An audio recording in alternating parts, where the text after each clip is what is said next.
पुण्यात्माओं, भक्ति मार्ग में जहां जहां गुरु और शिष्य का संबंध होता है, और जगत में भी जहां जहां गुरु शिष्य का संबंध होता है, वहां वहां परीक्षा होती है। यह सर्वविदित है, किसी से भी छुपा हुआ नहीं है। हम अपने बच्चे को स्कूल में भेजते हैं, कॉलेज में भेजते हैं, साल भर बाद उसका भी एग्जाम होता है, उसकी भी परीक्षा होती है। और टीचर जो परीक्षा लेता है उसका मतलब यही होता है कि साल भर तक मैंने इस बच्चे को जो पढ़ाया है, बार बार पढ़ाया है, रिवीजन करवाया है, उस मेरे पढ़ाए हुए सिलेबस को विद्यार्थी कितना समझ पाया, क्या ये बच्चा आगे जाके भविष्य में सफल हो पाएगा या नहीं हो पाएगा, इस बात की जानकारी के लिए, इस बात की पड़ताल के लिए ही परीक्षा होती है।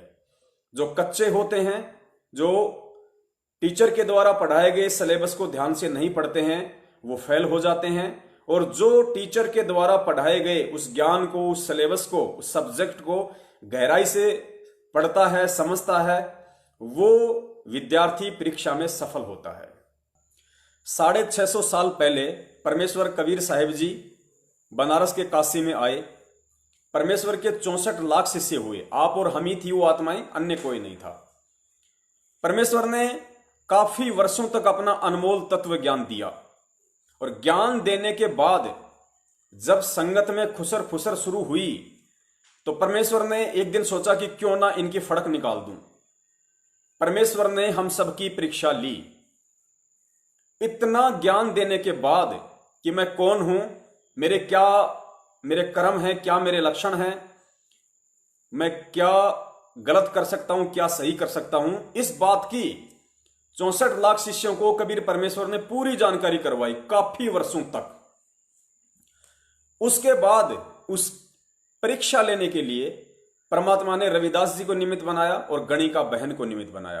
परमात्मा ने एक हाथी मंगवाया, हाथी पे परमेश्वर बैठे, रविदास जी को बैठाया, बीच में अपनी बेटी को बैठाया, गणिका को, जो पहले गणिका थी। सत्संग में आने के बाद गणिका शब्द नहीं लगना चाहिए, लेकिन समझाने की दृष्टि से बोलना पड़ता है। तो परमेश्वर ने क्या लीला करी हम सबको पता है, फिर भी दोहराना जरूरी है।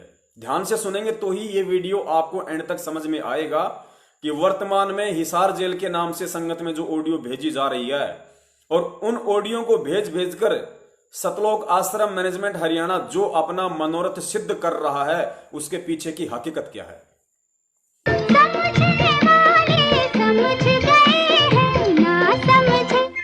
ना समझे वो अनाड़ी है।